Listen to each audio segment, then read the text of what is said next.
joining this GHA sponsors call. We thought it was a good opportunity to give all of our sponsors a bit of a briefing on what's going on at the club, our new board, our new vision, and some other exciting things that we have either already started or are planning for the next season and the next couple of seasons. So I'd like to invite Jonathan Kelly, who is our new president, just to start with a few opening remarks around his view of the world.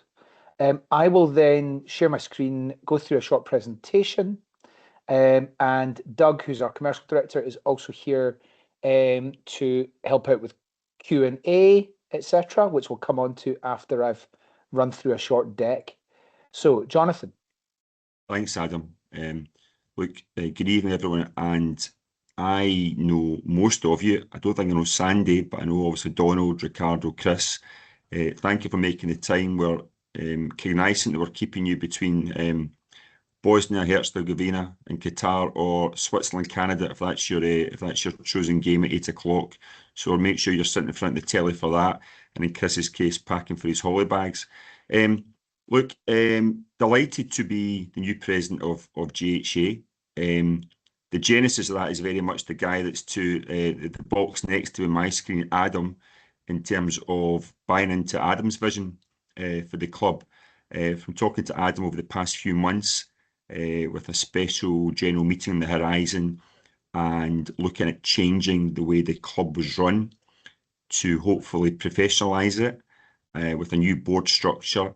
And despite the success certainly the senior squad has had on the pitch the past couple of years, I think it's fair to say, without being too controversial, that we can probably do a little bit better off the park in terms of professionalism, trying to generate more annuity type income, recurring streams that make the club in a stronger position. And from minis through to middies, through to our two teams now taking part in open conference under 16, under 18 level, that, to be fair to the previous committee, and in particular guys like Steve Annand and Damo Cheney, have got us into that, where those two age group teams are going to be competing against the best in Scotland, your Merkistons, your George Watsons. The club is in such a positive trajectory. And for me, the kind of litmus test is looking at what Ayr achieved last year with 18 bonus point victories and 90 points in the league, and no one could lay a glove on them, and a League and Cup double. And really, that's what we've got to be aiming for.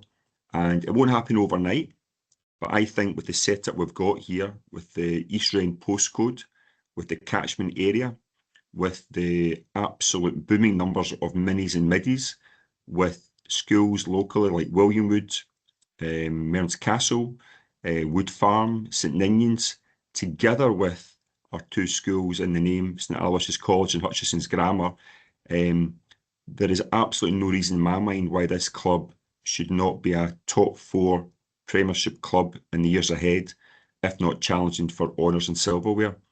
We know the challenges they have in the borders in terms of population dispersal, and very much now I think it's a central belt game. And we want to make sure that we are that power base in the West Coast.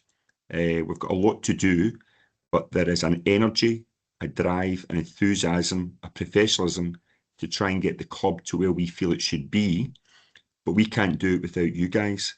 And we're conscious that I think in the past, maybe we've taken your money at the start of a season, and maybe you've not heard from us, or you've not heard from us as much as possible, or you don't know how that money's been spent. And I think what we want to try and do as a new board, under Adam steering us, is make sure that there's more open communication, we're more transparent about not just the successes on the park, but some of the successes off the park from a business rationale, and making the club stronger and almost taking you on a journey with us. There's maybe more you can do to help us. But in terms of knowing where your hard-earned cash is going towards and some of the projects we're trying to do to get an improved estate and campus here at GHA at Braid Home, so we can support our minis, middies, our open conference teams, and indeed the first 15 senior squad competing at the highest level of Scottish club rugby. That's very much what's kind of getting us out of bed as a new board to drive that vision forward. We've got some challenges ahead. We've got to replace our 3G pitch. We've got to support our open conference teams. We've got to make sure that our senior squad retain their premiership status. Both Adam and Doug feel that's absolutely vital. But there's so much to go for here, and we're on a really exciting journey. But what we want to ensure is that we're taking our key partners. We don't see just as sponsors, but key partners. We're taking you guys with us, and along the way can help us, whether that's financially or advice or counsel or network or connectivity. That's really important to us. And it's about showing you that where you put your hard-earned cash into GHA, it's not just a banner at the side of the pitch or this or that, but actually the other things. Adam's done some amazing work in terms of our embryonic business network. That's had some good numbers, and it's maybe showing you as a sponsorship cohort, as key partners, what we can do in terms of footfall, business community, get people along, connectivity, things that might help you in terms of your respective businesses. So look, we need continued success on the park, and the guys have got to deliver that on the park ideally, but we've got to have our feet held to the fire in terms of accountability off the park, in terms of what we achieve, and we're firmly focused on that. So delighted to be the new president, very honoured, greatly humbled, but the hard work starts now, and that's really what I wanted to say to open up. Thanks, Adam. Okay, thanks, Jonathan. And yeah, a lot of great points made. I'm going to go into a bit more detail on some of them. But you put a couple of those in ways that I wasn't planning to put them, but they're put very well. And one of the things on the commercial side, I think there are not, we have roughly 70 sponsors. Almost all of those sponsors have some connection to the club in terms of their players, their parents, they are former players and that type of thing. We definitely don't want to, as Jonathan said, take your money and see you next year and you get a board at the side of the pitch. We're moving from a position of bringing partners in who are friends and family to providing a much more robust commercial offer, which is going to generate considerably more ROI for businesses so that they're making genuine business decisions to come and partner with us, rather than I used to play there, I like going down for a pint, my son plays there, whatever it might be. So I'm going to just share my screen and talk through a variety of aspects of this that I feel are important to mention. Our mission. This has been our mission for around about a year, but it's to be Scotland's leading community rugby club from minis to the Premiership.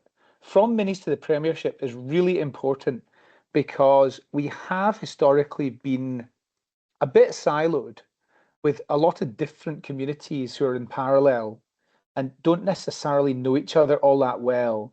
And we're now doing a lot of different initiatives. We have a dedicated community director on our board whose job it is to make sure that we kind of almost break those silos down, and that the minis understand what's going on in our senior teams, and that the first 15 players understand what the priority is in the minis section, etc. The veterans team that I play in, the Gazelles, they know what's going on and people know what they're doing. So it's quite a lofty mission. It's not about specifically we want to have the biggest mini section in Scotland, or specifically we want to win the Scottish Arnold Clark Scottish Premier League. It's about building and building and building in all of these different areas. So specifically, what it means is that our players and our coaches get the best rugby experience they can. We've got the best facilities in Scottish rugby. I don't think today we can claim we have. I mean, I don't think there's many with better facilities, but I don't think we can claim we have the best facilities. We have all the ingredients to get there. We've got the strongest community. Again, I'm not sure if we can say we have the strongest community. We're probably not far off, however. I've been to some of the, lunches and things before first 15 matches last year, and I've seen some examples that are really brilliant, like Ayr. And I've seen some others where there's not very many people there, like at all. We need sustainable finances. We it's I mean, this is public record. You can go and take a look at our accounts from 4 years ago. The club was not doing very well financially. The last 2 years, the board of which I was on for the last year as marketing director, um, created a lot more stability. It really put a lot more stability on that ship, which is terrific because it's given this new board really great building blocks to go on and become Scotland's leading community rugby club. We want to be a destination club for players, families, and partners. And when I say a destination club, what I mean here is we want people to actively go out of their way to come to our club, whether it's to come and watch our games or it's to bring their kids down because they know that our youth section is, um, an excellent, high performing unit. Um, I nearly said we want people to drive past other rugby clubs in order to get to us as a testament of how much of a desirable destination club we've become. But that sounds very aggressive, and I don't want to say that we want to be grow, big, big, big, excellent at the expense of other clubs. We don't want to do that. We want to grow rugby as part of this. Um, and in order to do this, we are potentially going to have to do some things that no community rugby club's ever done before. Uh, we don't take our inspiration necessarily from Watsonians or Melrose or Hawks or Ayr. We take our inspiration from like world-class sports and entertainment. What is the absolute best in class? What are the Dallas Cowboys doing? And what can we do that doesn't cost billions of dollars? What can we learn from them? Yeah. And that's what we want to make use of. And it's not difficult to find that information. So this graphic really well kind of encapsulates what we have here. Um, so this is an infinity loop, and what this shows is that every section of the club really um, propels itself into the next to build momentum. And if there's any part of this that is not thriving, then it means that a couple of years from now, the next part is not going to be thriving either. And we want equal focus and attention on each of these different areas. And Jonathan used the word communication. We want to put a super focus on communication and transparency. So we've already been doing coaches briefing sessions and lots of other things where we've been sharing um, the club's finances and how money gets spent and how money gets raised and those types of things. It's really important for everybody to understand what are the competing priorities that this board has.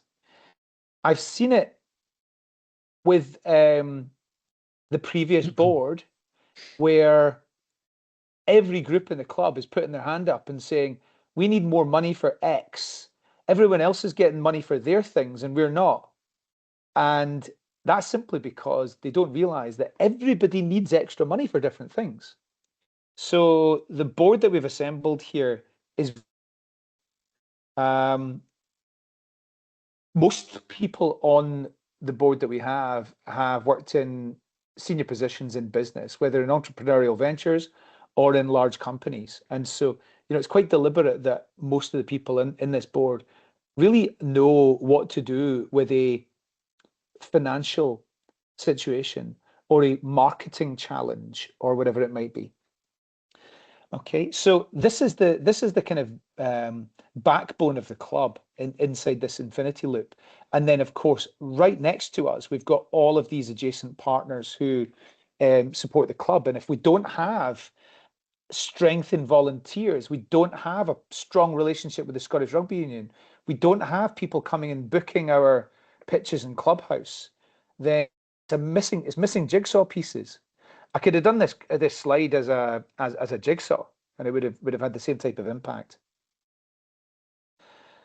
So from us, thank you for your support. Our sponsorship income is very critical to, our club. There are 180 volunteers who make our club work. We have 2 full-time members of staff. That's it. Kate runs our clubhouse. Damo is our youth performance director and runs multiple different rugby programs. That's it.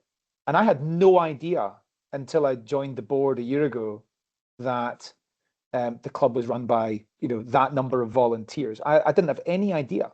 So we're going to make sure that everybody understands, because that 180 on a list I've got, on a kind of talent plan that I've got, needs to become about 230 in order to achieve the things that we've got planned.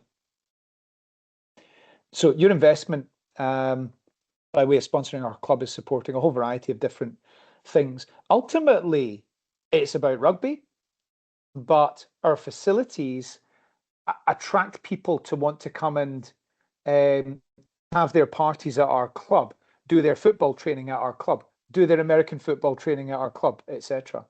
Our events, the snowball and the beer festival and the fireworks in particular, we couldn't put these things on if we didn't have you as sponsors. We put them on. We can then go and make a lot more money from those events, and they're really important pillars in our kind of commercial model. Just a bit more. I said it was going to be transparent, so here's the numbers. Our revenue last year was £837,000. It was 700 and something the year before, 760,000 the year before, something like that. So 16% revenue year on year. If we can achieve that every year, the compound growth in that's pretty good. We do have bigger objectives than 16% revenue growth. My ambition is, between now and the end of the year, we've made £100,000 more in sponsorship than we had the year before, than we did in season 25-26. And we've got growth targets in all the different areas as well. 110,000 of our 837,000 was sponsorship. As I mentioned, a lot of that is friends and family type sponsorship.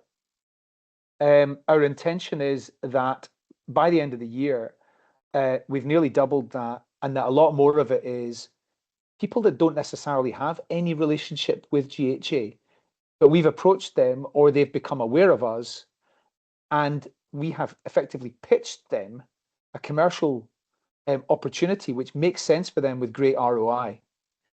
That's when that's achieved, we know we have got a really sustainable model. Jonathan used the words annuity income. It's absolutely vital that we think about this in the context of annual recurring income, because if we, like most sports, many non-professional sports clubs that I have encountered in the last year, they're on a constant begging cycle, and it is hard work. We would be far better to have revenue streams because we've got a great cafe and we've got a great service and we've got a great whatever it might be, that people are buying things that are services and products rather than somebody's left money in their will to us, although we will take that as well for sure.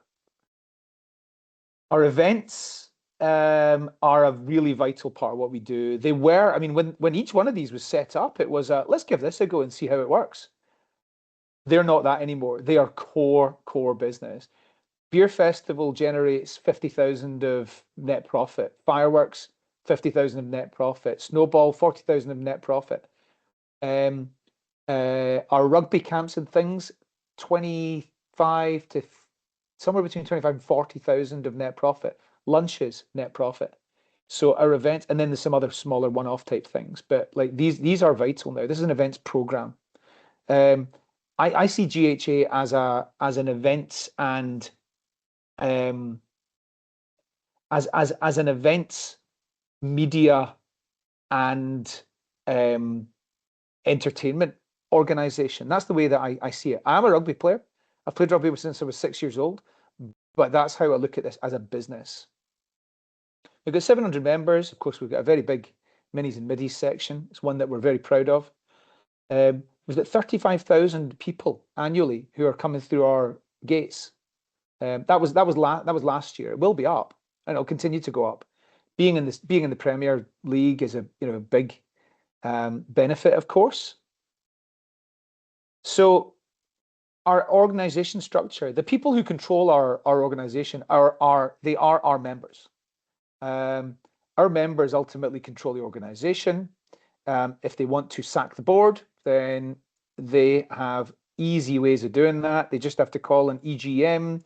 30 people turn up, 16% of them vote to sack the board, and it happens. So, Jonathan, myself, Doug, we don't run GHA.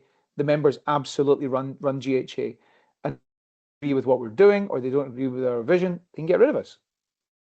The board of directors, of course, does have a responsibility to, first of all, ensure the financial security of the organisation, and promote the organisation in a way which is going to achieve our vision. We've got other operational committees, who will each typically report to a board member.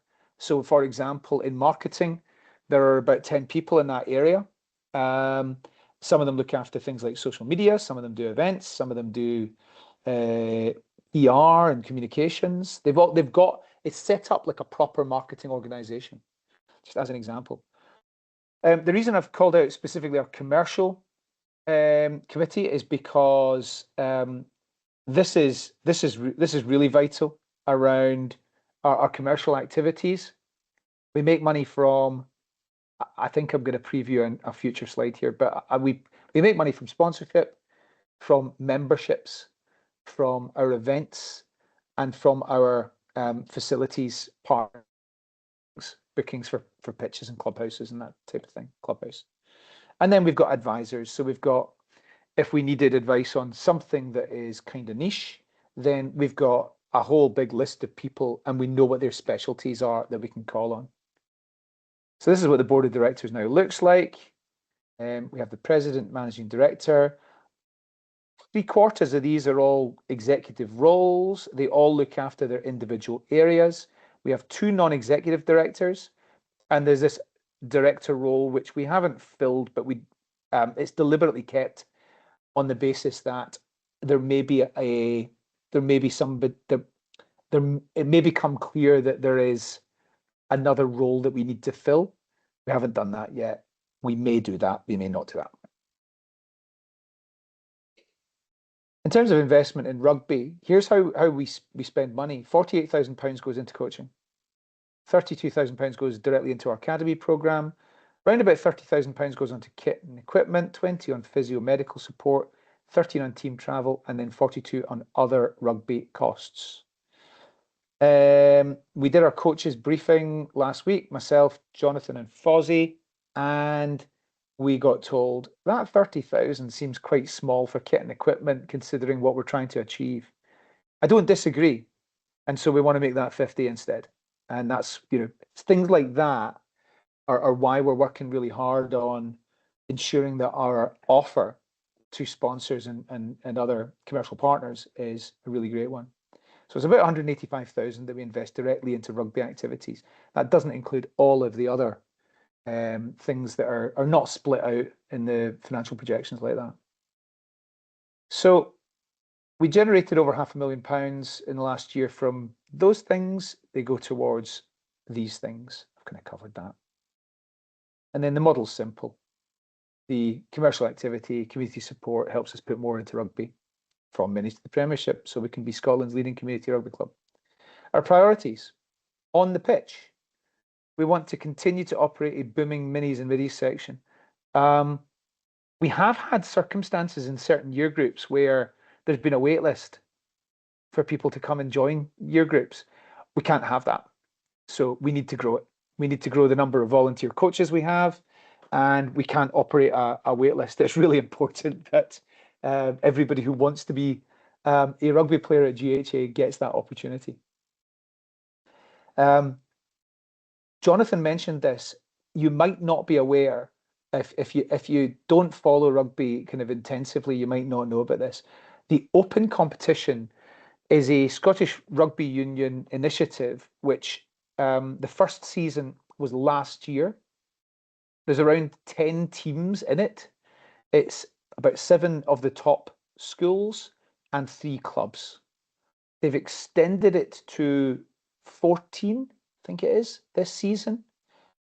We just missed out on getting accepted in the inaugural season. We were given the feedback. We were told we needed a director of rugby performance, of youth performance, sorry.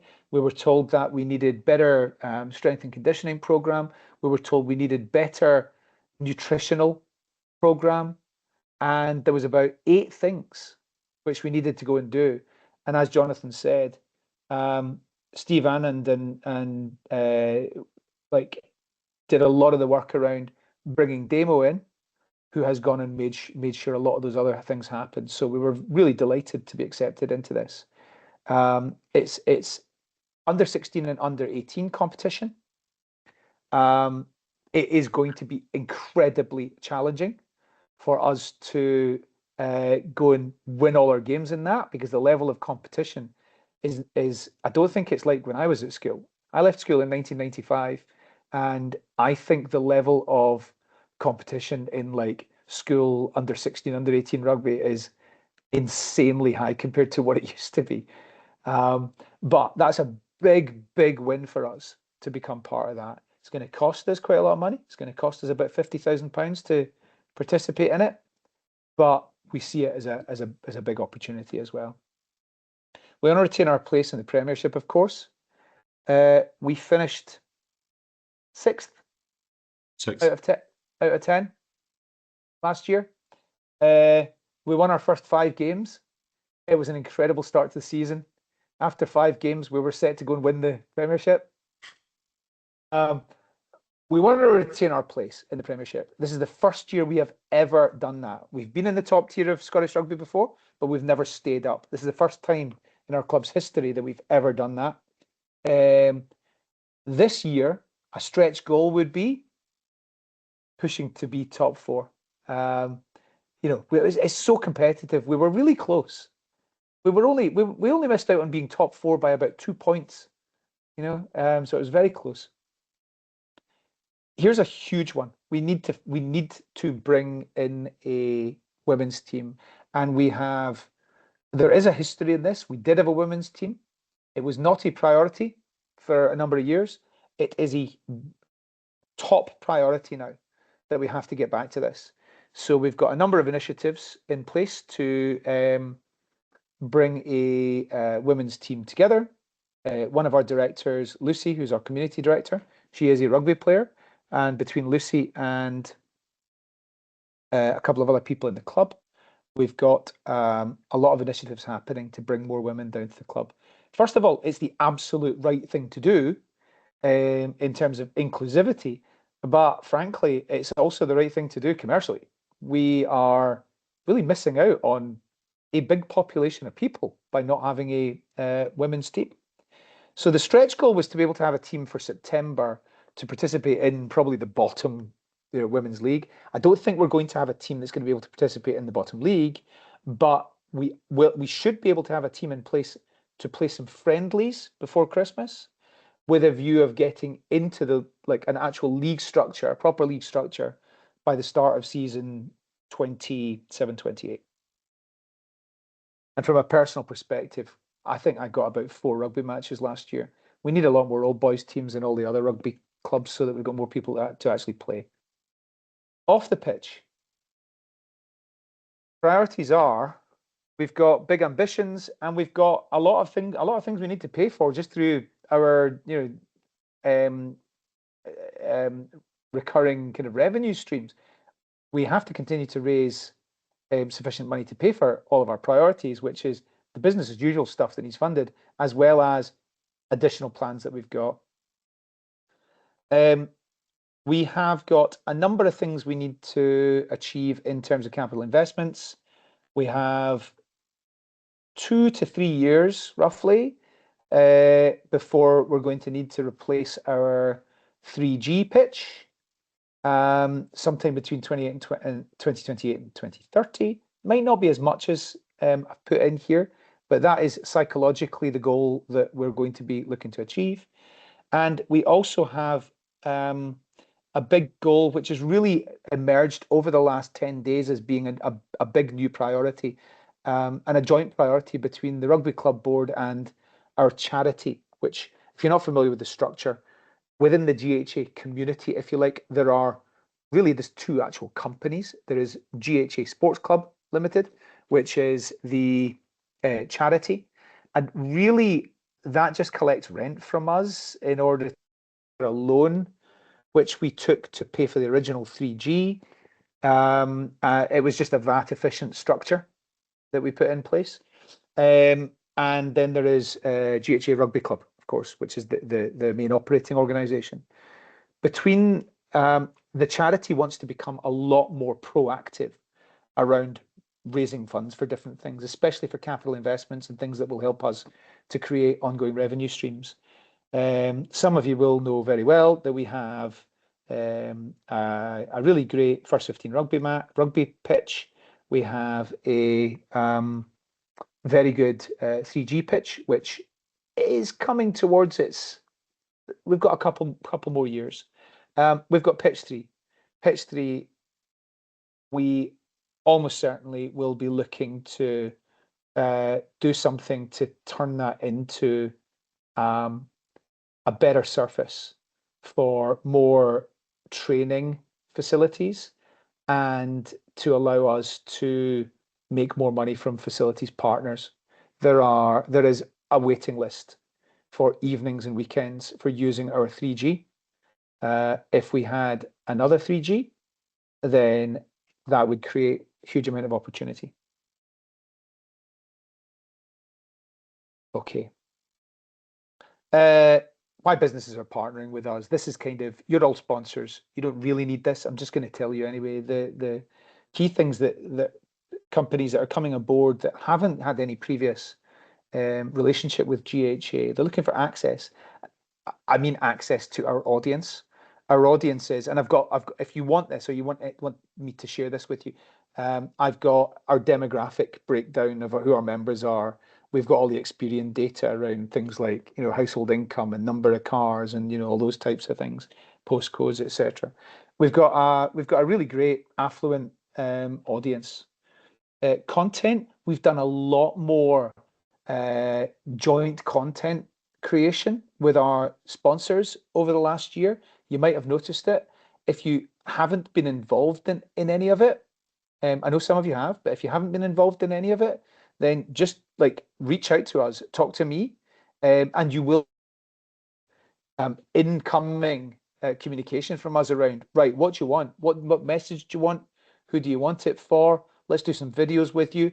Come along to the next lunch and let's get a video together, that type of thing. Our events, employer branding for recruiting, and just general visibility. That audience that you reach, 35,000 annual visitors, 400 youth players, affluent audience, strong family demographic. Many of our audience are our membership and friends and fans are white collar professionals, a lot of blue collar professionals as well, in trades and things like that. Business Scrum, thank you to my friends at Thornton's who have worked with us on the first 2 successful Business Scrum events this year. It's not something we'd really done before, but we had around 70 people came along to our first 2 events. The first was on artificial intelligence. The second was on the Scottish election. The third one didn't work, and I think we got the topic maybe wrong, and it was also an extremely hot week, so that didn't help. But we're learning from that to make sure that this is a successful ongoing initiative. So we want to help with introductions for our sponsors and members to come and meet each other, referrals, give our sponsors the opportunity to get on stage and talk about things that they think people are going to find useful. And yeah, give them those speaking opportunities. And in terms of thought leadership, we can also if you have publications or you've got videos or you got any of your own content you want us to share through our social channels and our email, then we'll do it. That took me a lot longer than I was expecting. I just kept talking. I'm sorry. I'd love to know if you have got any comments or questions.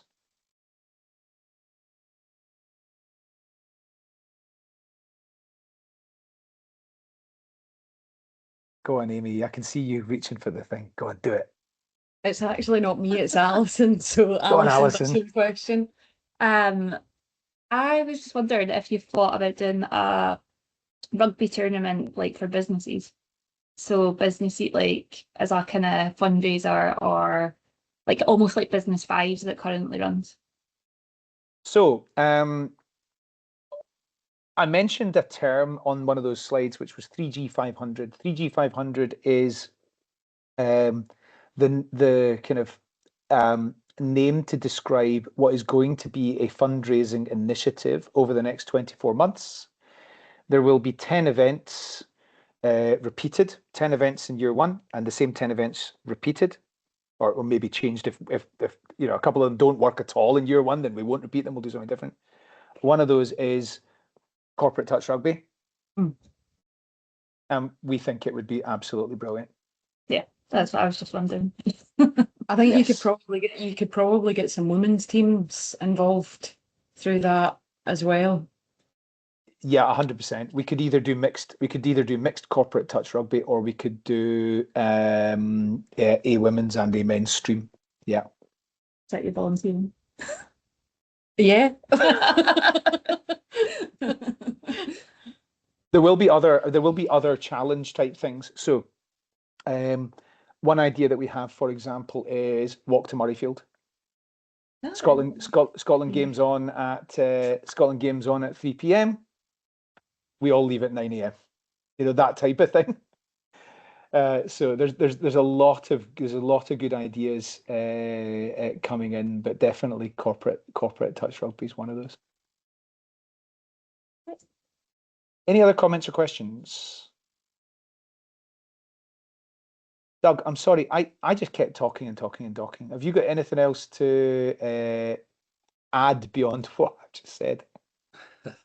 That's a big challenge. Sorry. So thank you, Adam. I think the most important thing from my commercial perspective is really to give you guys a right good listening to, one-to-one. You tell us what we're doing right, tell us what we're doing wrong, give us a better understanding of your motivation, why you're choosing to invest hard-earned cash in the club, and then kind of figure out really how we can do a better job, together. So I'll be reaching out to you guys from a GHA commercial email address, really with a request to have a chat, ideally face to face, even better in the pub, but certainly I'll be bringing my notepad and just try and get to understand really the motivational side of this, because we need to get that right, and we need the ROI to be right for you guys.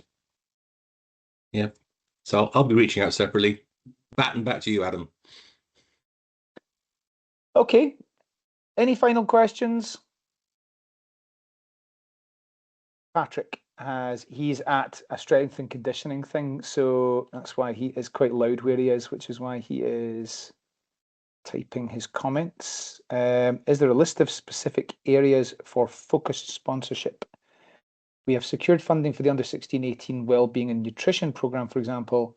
Are there other areas or requirements to put this out to our clients? Yes, there are. That's a very, very good question. I'm going to tell the truth. We have got a disparate group of lots and lots of different sponsorship type opportunities that Doug and his team are working on trying to consolidate right now. If I was to put what we call I work in technology. In technology, you call it a SKU. It's an individual thing that you sell. It would be a huge long list, and we need to consolidate a lot of that. But yes, Patrick, I think you're called Pat. We haven't met, I don't think, but I think you're called Pat. Hope I haven't got that wrong. Pat, I think we will get that together and we will share it with you. Is there a plan for a mezzanine to enhance the events income? We have clients who may contribute to the build. No, Pat, that's your dad. Okay. That kind of serves you right for all being the same name, right, in your family. But yeah, so is there a plan for a mezzanine to enhance the event's income? We have clients who may contribute to the build. Jonathan and/or Doug, I'm not sure I understand what a mezzanine is. Do you understand that question? Do you mean in the clubhouse, Patrick?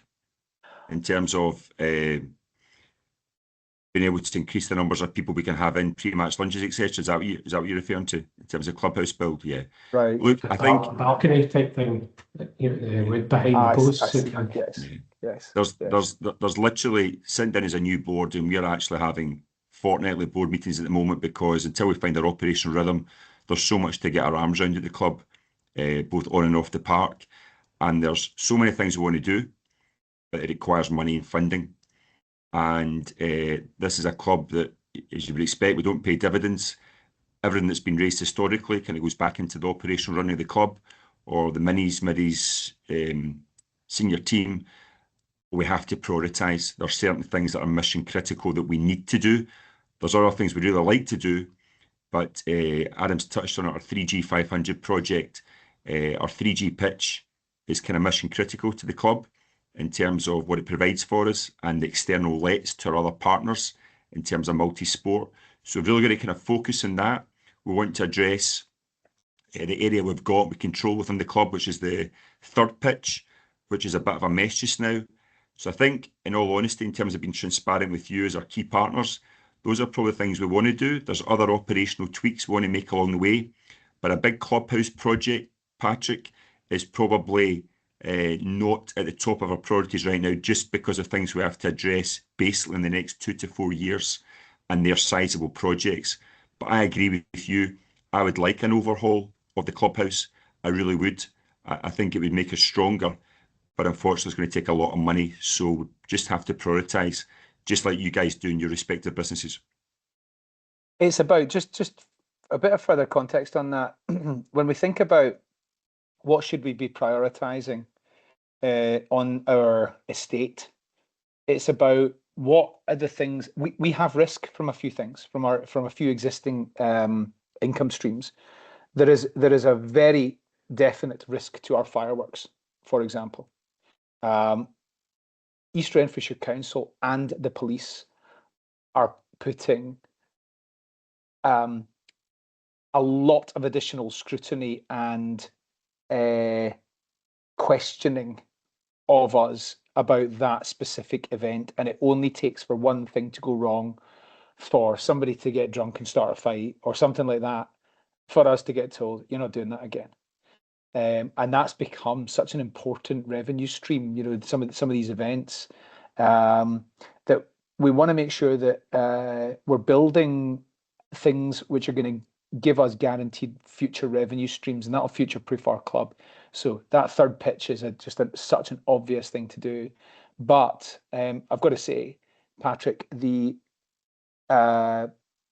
balcony idea is one that has been brought up, and if that gives us, I'm not going to disagree with what Jonathan said. It's not the next 12 months that we would be doing something like that, but there could be a business plan for that around, well, if we were to do that, it would make us X amount at home games and things like that, because we could do a different type of sponsorship package or a different type of hospitality package or whatever it might be.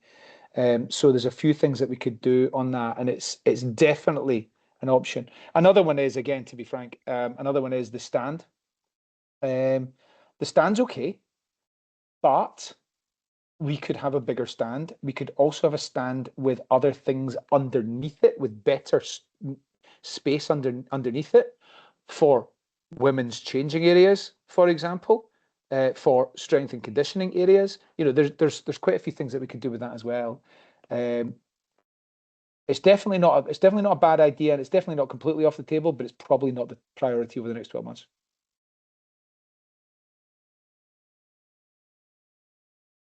Any other comments or questions? Okay, I've got a quick question for everybody here. Is Scotland going to beat Brazil? course they are. That's a lot of people shaking their heads. And then that's why I like you, Jonathan. You're like, yes, Chris has got his thumbs up. Absolutely. Okay. Thanks very much, everybody, for coming along. As I mentioned, the recording for this, I will share with all of you and with our sponsors who weren't able to be here. I'll also use the transcript, just turn that into a kind of like, here's the notes from this as well. So I really appreciate you coming and joining us. Yeah, thank you for being part of GHA.